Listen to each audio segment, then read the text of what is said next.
Quý vị và các bạn thân mến, Cố trưởng lão Hòa thượng Thích Thanh Sơn, Ngài là một trong những cây đại thụ tùng lâm thạch trụ của Phật giáo Việt Nam. Ngài không chỉ là một vị chân tu đức độ, mà Ngài còn là một vị võ sư, một thầy thuốc đông y danh tiếng. Ngài luôn chữa bệnh miễn phí và mở lớp học tình thương dạy học cho các con em trong những gia đình có hoàn cảnh khó khăn. Qua bài viết này, kênh YouTube Tôn giáo tín ngưỡng sẽ giúp quý vị và các bạn tìm hiểu rõ hơn về tiểu sử bản thân, quá trình xuất gia và hành đạo độ thế của Cố trưởng lão Hòa thượng Thích Thanh Sơn thông qua nội dung chi tiết trong video sau đây. Đôi nét về tiểu sử Cố trưởng lão Hòa thượng Thích Thanh Sơn. Cố trưởng lão Hòa thượng Thích Thanh Sơn có thế danh là Nguyễn Văn Bằng, hiện không rõ ngày tháng sinh cụ thể, chỉ biết Ngài sinh vào năm Kỷ Tỵ 1929 tại xã Thạnh Trị, quận Hòa Đồng, tỉnh Gò Công xưa, hiện nay là xã Đồng Thạnh, huyện Gò Công Tây, tỉnh Tiền Giang. Song thân phụ mẫu của Ngài là cụ ông Nguyễn Văn Mươi, có pháp danh là Minh Nghĩa, và cụ bà Nguyễn Thị Chiêu, có pháp danh là Diệu Phổ. Ngài Thích Thanh Sơn là con cả trong một gia đình có 3 anh em, 2 người em trai và 1 người em gái. Ngài Thích Thanh Sơn có một người em trai cũng đi xuất gia từ nhỏ là Hòa thượng Thích Thanh Hùng. Hiện tại Hòa thượng Thích Thanh Hùng là Ủy viên Thường trực Hội đồng Chứng minh Giáo hội Phật giáo Việt Nam, đang làm trụ trì tại Tổ đình Phổ Quang, được tọa lạc tại số 93/4, đường Cô Giang, phường 1, quận Phú Nhuận, thành phố Hồ Chí Minh. Ngài Thích Thanh Sơn được sinh ra trong một gia đình trung nông nhân từ, đạo đức và có truyền thống nhiều đời kính tin Tam Bảo. Thân phụ của Ngài Thích Thanh Sơn qua đời ngay từ khi Ngài còn nhỏ. 4 anh em Ngài được thân mẫu hết lòng yêu thương nuôi dưỡng và hướng dẫn cho các con luôn hướng về Phật Pháp. Chính vì được nương nhờ vào công đức của mẫu thân, nên 4 anh em của Ngài đều được tiếp xúc với Phật Pháp ngay từ nhỏ. Ngày mấy anh em Ngài thường đi theo thân mẫu đến chùa làng tụng kinh, lễ Phật và xin làm công quả tại chùa. Quá trình xuất gia tu hành của Cố trưởng lão Hòa thượng Thích Thanh Sơn. Nhờ đã được gieo duyên lành từ nhiều kiếp, nên Ngài Thích Thanh Sơn sớm giác ngộ, biết cuộc đời này chỉ là ảo mộng tạm thời, tiền tài vật chất, danh vọng chỉ là phù du. Ngài lại được hướng đến Phật Pháp ngay từ khi còn nhỏ, cũng như sống trong cảnh nước nhà đang loạn lạc vì giặc xâm lăng. Ngài tận mắt chứng kiến những nỗi thống khổ tận cùng của nhân thế, nên Ngài Thích Thanh Sơn quyết chí xuất gia cầu đạo. Rồi đến ngày hội tụ đủ nhân duyên, tâm Bồ đề kiên định, chí phát nguyện xuất gia mãnh liệt và được sự cho phép của mẫu thân, nên Ngài Thích Thanh Sơn đã bái lạy song thân, rồi quay ra chào và dặn dò những đứa em thơ của mình, sau đó lên đường tìm thầy tu học. Ngài Thích Thanh Sơn vượt qua những bãi mìn và nhiều hàng rào thép gai của ấp Chiến Lược vào lúc nửa đêm giữa lằn ranh sinh tử. Sang ngày hôm sau, Ngài Thích Thanh Sơn đã đến được Mỹ Tho, sau đó từ Mỹ Tho Ngài tiếp tục hành trình đến Sài Gòn. Suốt chặng đường đi Ngài Thích Thanh Sơn gặp xe nào liền xin đi nhờ xe đó, khi đói thì Ngài ghé vào xin bà con bố thí cơm ăn. Mất 3 ngày liền như vậy, Ngài Thích Thanh Sơn mới đến được Sài Gòn, rồi Ngài tìm gặp sư tổ Thiện Tường để xin xuất gia tu học tại Tổ đình Vạn Thọ, hiện nay tọa lạc tại số 247, đường Hoàng Sa, phường Tân Định, quận 1, thành phố Hồ Chí Minh.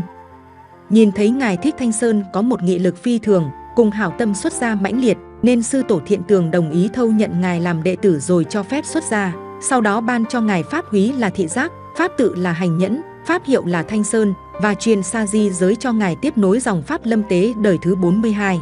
Kể từ đó, Ngài Thích Thanh Sơn hàng ngày tinh tấn theo tổ thầy tu học, trải qua những năm tháng siêng năng tu tập tại Tổ đình Vạn Thọ. Ngài được hầu cận và học tập đức khiêm cung, giản dị, tiết kiệm của tổ thầy bổn sư, chủng tử Như Lai, nơi tự tánh của Ngài Thích Thanh Sơn ngày càng hiện rõ rệt. Năm 1959, sư tổ Thiện Tường nhận thấy Ngài Thích Thanh Sơn giới đức hội đủ, oai nghi đĩnh đạc, giáo lý tinh tường và hạnh nguyện kiên định. Ngài là một người có khả năng giữ gìn và hoàng dương Phật Pháp, Ngài xứng đáng trở thành pháp khí trong trường phái Đại Thừa, nên tổ thầy bổn sư đã cho phép Ngài đăng đàn thọ giới tỳ kheo.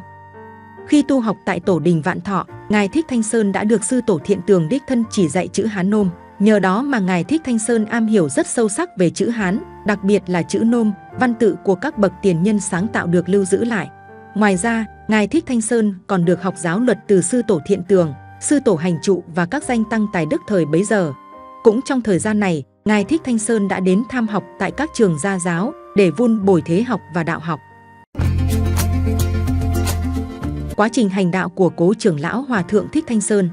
Do tư chất xuất chúng, tài đức vẹn toàn, nên Ngài Thích Thanh Sơn đã được tổ thầy bổn sư giao cho trọng trách, quản chúng và chi sự tại Tổ đình Vạn Thọ. Không phụ lòng tổ thầy bổn sư giao phó, Ngài Thích Thanh Sơn đã khéo léo sắp xếp mọi công việc Phật sự trong Tổ đình Vạn Thọ đều được trên dưới thuận hòa, huynh đệ đoàn kết một lòng, trước sau, trong ngoài mọi điều đều rất hoan hỉ tốt đẹp. Pháp nạn trong năm 1963, cũng như bao chư tăng ni và đồng bào Phật tử khác, Ngài Thích Thanh Sơn luôn hưởng ứng theo lời kêu gọi bảo vệ Phật Pháp của giáo hội. Ngài được phân công cùng với hàng ngàn tăng ni trẻ và sinh viên, học sinh Phật tử làm hàng rào cản để ngăn không cho những thế lực của chính quyền Ngô Đình Diệm tiếp cận Bồ Tát Thích Quảng Đức Tự Thiêu. Sau đó, vì tham gia biểu tình mà Ngài bị bắt nhốt 2 tháng. Dẫu thân thể đang ở trong lao ngục, nhưng tinh thần của Ngài Thích Thanh Sơn vẫn nhớ nghĩ đến vận mệnh của Phật giáo và đồng bào, nguyện cầu cho sớm qua kiếp nạn, đất nước sớm đến ngày hòa bình, độc lập. Ngài Thích Thanh Sơn đảm nhiệm chức vụ Đặc ủy Thanh niên Phật giáo quận 1, Sài Gòn, nên Ngài đã mở các lớp tình nguyện viên công tác xã hội. Ngoài thời gian Ngài tu học, chăm lo cho đời sống chư tăng tại Tổ đình Vạn Thọ, Ngài luôn luôn nỗ lực để phụng sự Tam Bảo và giáo hội với một phương châm tinh tấn, mỗi chúng ta cần phải có sức khỏe thật tốt để tu học và bảo vệ bản thân cho những khi cần thiết. Ngài Thích Thanh Sơn còn nỗ lực luyện tập võ nghệ. Ngài tìm tới Thọ học với một vài vị võ sư danh tiếng một thời, hiện đang sống ẩn tu tại các ngôi tự viện. Với tư chất thông minh sáng dạ, không bao lâu sau Ngài Thích Thanh Sơn đã am tường rất nhiều về các môn võ học, đặc biệt là môn võ Thiếu Lâm Bắc truyền. Sau này Ngài Thích Thanh Sơn được suy tôn làm trưởng môn của môn phái này và Ngài trở thành một vị võ sư danh tiếng trong võ đường tại chùa Long Hoa. Ngài Thích Thanh Sơn đã tham gia trực tiếp huấn luyện các võ sinh, trở thành những võ sư tại võ đường và các trung tâm võ thuật khác. Chính vì nhờ rất giỏi võ, nên Ngài Thích Thanh Sơn đã hóa độ rất nhiều người lầm đường lạc lối, những tay anh chị trong giới giang hồ trong vùng, trở thành những người lương thiện. Ngoài ra, với lòng từ bi của một vị tỳ kheo chân chính, và Ngài thực hiện trọn vẹn hạnh nguyện ngũ minh mong muốn hành y cứu giúp người đời, nên Ngài Thích Thanh Sơn lại tiếp tục nỗ lực học về y thuật. Với bản tánh thông minh thiên bẩm, Ngài đã tham học với những danh y tài đức ở nhiều nơi. Ngài luôn để tâm và quan sát tỉ mỉ từng chi tiết nhỏ. Khi các danh y thực hành khám chữa bệnh cứu người, Ngài tích lũy kinh nghiệm dần dần để hoàn thiện nâng cao tay nghề. Sau đó, Ngài Thích Thanh Sơn hành y cứu giúp dân chúng trong vùng. Nhiều người ở ngoại tỉnh nghe danh của Ngài nên chẳng quản đường xá xa xôi mà cứ rủ nhau tìm đến, nhờ thuốc hay tay nghề giỏi của Ngài nên mọi người đều được khỏi bệnh. Năm 1980, nhận thấy Ngài Thích Thanh Sơn có khả năng trụ Pháp Vương gia, trì Như Lai Tạng, nên tổ thầy bổn sư đã quyết định truyền lại ngôi vị trụ trì Tổ đình Vạn Thọ cho Ngài. Lúc bấy giờ, đất nước Việt Nam mới vừa thống nhất được mấy năm, nên đời sống của chư tăng khắp trên cả nước gặp rất nhiều khó khăn thiếu thốn, nhưng với một sức mạnh, đức độ và nghị lực phi thường của mình, Ngài Thích Thanh Sơn đã nỗ lực dấn thân chăm lo chu tất cho đời sống của chư tăng trong Tổ đình Vạn Thọ, nhờ đó mà tăng chúng yên tâm tinh tấn tu học. Bên cạnh đó, Ngài Thích Thanh Sơn còn nỗ lực vận động Phật tử trùng tu, tôn tạo lại những công trình trong tự viện đã bị xuống cấp vì phần lớn bị ảnh hưởng trong cuộc chiến tranh trước những năm 1975, rồi sau đó lấy lại phần lớn đất của Tổ đình đã bị lấn chiếm trước đó. Từ năm 1981, sau khi mọi việc của Tổ đình Vạn Thọ đã dần đi vào ổn định, Ngài Thích Thanh Sơn bắt đầu mở đạo tràng tu bát quan trai, mở lớp học tình thương, lớp phổ cập văn hóa cho trẻ em nghèo, mở lò dạy võ thuật cho thanh niên.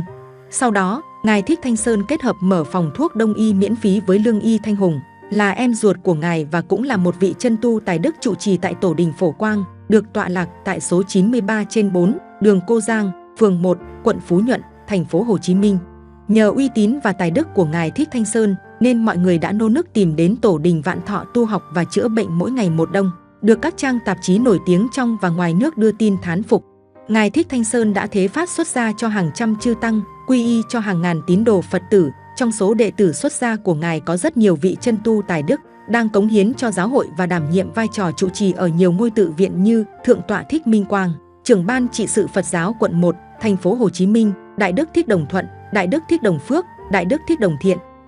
Trên tinh thần trang nghiêm Tam Bảo, chính là trang nghiêm tịnh độ tại nhân gian, ngoài việc trùng hưng chốn Tổ đình Vạn Thọ, Ngài Thích Thanh Sơn còn trùng tu xây dựng chùa Linh Quang, được tọa lạc tại số 280/93, đường Bùi Hữu Nghĩa, phường 2, quận Bình Thạnh, thành phố Hồ Chí Minh. Chùa Báo Ân được tọa lạc tại số 18A/231C, đường Nguyễn Thị Minh Khai, phường Đa Cao, quận 1, thành phố Hồ Chí Minh. Chùa Kim Thiền được tọa lạc tại thôn Cù Lao, xã Tân Thới, huyện Tân Phú Đông, tỉnh Tiền Giang. Chùa Pháp Hoa được tọa lạc tại số 38, đường Bửu Đình, phường 5, quận 6, thành phố Hồ Chí Minh. Niệm Phật đường Quảng Thành được tọa lạc tại số 212/133, đường Nguyễn Văn Nguyễn, phường Tân Định, quận 1, thành phố Hồ Chí Minh. Năm 2000, khi đường Hoàng Sa và kênh Nhiêu Lộc, Thị Nghè trước cửa chùa được giải tỏa mặt bằng để làm đường lớn, Sau đó được sự giúp đỡ của các cấp chính quyền và Thành hội Phật giáo thành phố Hồ Chí Minh, Ngài Thích Thanh Sơn đã tiến hành đại trùng tu ngôi chánh điện tại Tổ đình Vạn Thọ, với quy mô trên diện tích 440 m² gồm có một trệt và một lầu, sau đó tiếp tục xây dựng nhà ở cho chư tăng và giảng đường. Năm 2012, nhận thấy Tổ đình Giác Nguyên được tọa lạc tại số 129S/186/2, đường Bến Vân Đồn, phường 4, quận 4, thành phố Hồ Chí Minh đang bị xuống cấp trầm trọng, cần phải đại trùng tu xây dựng để cho chư tăng và Phật tử có nơi tu học. Ngài Thích Thanh Sơn đã cùng với sư đệ là Ngài Thích Minh Nghĩa, trụ trì Tổ đình Giác Nguyên đồng lòng, hợp sức đại trùng tu chốn tổ, nơi dừng chân cuối cùng của sư tổ Thiện Tường, để báo ân Tam Bảo và tổ thầy Bổn Sư. Giai đoạn từ năm 1983 đến năm 2023, Ngài Thích Thanh Sơn đảm nhiệm nhiều chức vụ quan trọng trong giáo hội và cơ quan nhà nước như các chức Phó trưởng Ban hướng dẫn Phật tử Trung ương Giáo hội Phật giáo Việt Nam, trưởng Ban bảo trợ Ban hướng dẫn Phật tử Trung ương trong nhiều nhiệm kỳ. Ngài Thích Thanh Sơn góp phần to lớn vào sự thành công của Ban hướng dẫn Phật tử Trung ương, chứng minh Ban Hoằng pháp Trung ương Giáo hội Phật giáo Việt Nam trong nhiều nhiệm kỳ, chứng minh Ban hướng dẫn Phật tử Trung ương trong nhiều nhiệm kỳ, Ủy viên Ban trị sự Thành hội Phật giáo thành phố Hồ Chí Minh, Chánh đại diện rồi đến trưởng Ban trị sự Giáo hội Phật giáo Việt Nam, quận 1, thành phố Hồ Chí Minh trong nhiều nhiệm kỳ. Tại Đại hội đại biểu Phật giáo thành phố Hồ Chí Minh, nhiệm kỳ 10, từ năm 2022 đến năm 2027, Ban trị sự Giáo hội Phật giáo Việt Nam thành phố Hồ Chí Minh đã cung thỉnh Ngài Thích Thanh Sơn vào ngôi vị chứng minh Ban trị sự. Để ghi nhận những công đức lớn lao của Ngài Thích Thanh Sơn, tại Đại hội đại biểu Phật giáo toàn quốc lần 9, từ năm 2022 đến năm 2027, Giáo hội Phật giáo Việt Nam đã suy tôn Ngài Thích Thanh Sơn lên ngôi vị thành viên Hội đồng chứng minh Giáo hội Phật giáo Việt Nam. Ban Hoằng pháp Trung ương nhiệm kỳ 9, từ năm 2022 đến năm 2027, đã cung thỉnh Ngài Thích Thanh Sơn chứng minh Ban Hoằng pháp Trung ương. Ban hướng dẫn Phật tử Trung ương nhiệm kỳ 9, từ năm 2022 đến năm 2027, đã cung thỉnh Ngài Thích Thanh Sơn chứng minh Ban hướng dẫn Phật tử Trung ương. Quá trình công tác xã hội của Cố trưởng lão Hòa thượng Thích Thanh Sơn. Cố trưởng lão Hòa thượng Thích Thanh Sơn tham gia đại biểu Hội đồng Nhân dân trong nhiều nhiệm kỳ của phường Tân Định và quận 1, thành phố Hồ Chí Minh. Ngài Thích Thanh Sơn còn tham gia Ủy viên Ủy ban Mặt trận Tổ quốc Việt Nam, quận 1, thành phố Hồ Chí Minh trong nhiều nhiệm kỳ, từ năm 1981 đến năm 2016. Để ghi nhận những công đức mà Ngài Thích Thanh Sơn đã đóng góp cho đạo Pháp và dân tộc, Chủ tịch nước đã trao tặng cho Ngài Thích Thanh Sơn Huân chương Đại đoàn kết toàn dân tộc năm 2017. Ủy ban Mặt trận Tổ quốc Việt Nam đã trao tặng cho Ngài Thích Thanh Sơn rất nhiều bằng khen và giải thưởng Đại đoàn kết thành phố Hồ Chí Minh. Thủ tướng Chính phủ đã trao tặng bằng khen cho Ngài Thích Thanh Sơn 2 lần, lần thứ nhất vào năm 2012, lần thứ hai vào năm 2022. Ủy ban Nhân dân và Ủy ban Mặt trận Tổ quốc Việt Nam thành phố Hồ Chí Minh và quận 1 cũng trao tặng cho Ngài Thích Thanh Sơn nhiều bằng khen. Trung ương Giáo hội Phật giáo Việt Nam cũng đã trao tặng cho Ngài Thích Thanh Sơn nhiều bằng tuyên dương công đức. Ngoài ra, trong suốt cuộc đời độ thế hành đạo của mình, Ngài Thích Thanh Sơn còn để lại cho đời nhiều chức tác như Thanh Sơn thi tập, nhiều bộ sách song ngữ được viết bằng chữ nôm và nhiều tác phẩm khác. Những thi phẩm do Ngài Thích Thanh Sơn sáng tác vừa mang phong thái thiền gia vừa mang sắc thái dân tộc, khiến cho các hàng hậu nhân không khỏi thán phục. Cố trưởng lão Hòa thượng Thích Thanh Sơn viên tịch vào năm nào? Do vừa là võ sư và vừa là lương y, nên bình sinh Ngài Thích Thanh Sơn rất ít khi đau ốm. Mặc dù những năm gần đây thân tứ đại của Ngài cũng hư hoại dần theo thời gian, nhưng Ngài Thích Thanh Sơn vẫn luôn quan tâm đến công tác Phật sự của giáo hội, Phật sự tại Tổ đình Vạn Thọ và Phật sự tại các tự viện thuộc môn phong Tổ đình, cũng như nhiều công tác xã hội khác. Sanh tử chỉ vì hai việc lớn: Xuân Thu giáo hóa tháng ngày qua, khi hạnh nguyện Hoàng Dương Phật Pháp, hóa độ chúng sinh của Ngài Thích Thanh Sơn đã viên mãn, đó cũng chính là lúc Luật Vô Thường đưa Ngài Thích Thanh Sơn về Tây Phương kiến Phật. Ngài đã viên tịch tại Tổ đình Vạn Thọ vào lúc 23 giờ 25 phút ngày 21 tháng 4 năm Quý Mão, tức ngày mùng 8 tháng 6 năm 2023. Ngài trụ tại thế 94 tuổi đời và 64 năm tuổi đạo. Cuộc đời của Cố trưởng lão Hòa thượng Thích Thanh Sơn, Ngài là một tấm gương sáng ngời đạo hạnh, giới đức kiêm ưu. Ngài chính là một bậc chân tu tùng lâm thạch trụ. Ngài Thích Thanh Sơn đã cống hiến trọn cuộc đời mình cho đạo Pháp và dân tộc. Với nếp sống giản dị chốn thiền môn và nụ cười hiền hòa ấm áp, những lời dạy bảo ôn tồn của Ngài Thích Thanh Sơn đã giúp cho chư tăng trong Tổ đình Vạn Thọ, cũng như tăng ni, Phật tử khắp trên cả nước được vượt qua những chướng duyên nghịch cảnh trước bao nhiêu biến thiên lịch sử của nước nhà. Dù đã viên tịch, nhưng những công đức lớn lao của cố trưởng lão Hòa thượng Thích Thanh Sơn để lại cho đời, cho những vị đệ tử chân tu của Ngài sẽ mãi mãi không bao giờ phai. Nội dung video trên kênh Tôn giáo Tín ngưỡng đến đây xin phép được khép lại. Nếu thấy video hay xin các bạn hãy nhấn like, bình luận và chia sẻ để lan tỏa nội dung video này tới cộng đồng. Quý vị và các bạn nhấn đăng ký kênh và nhấp vào biểu tượng chuông dưới góc phải màn hình để nhận được thông báo những video tải lên mới nhất. Cảm ơn quý vị và các bạn.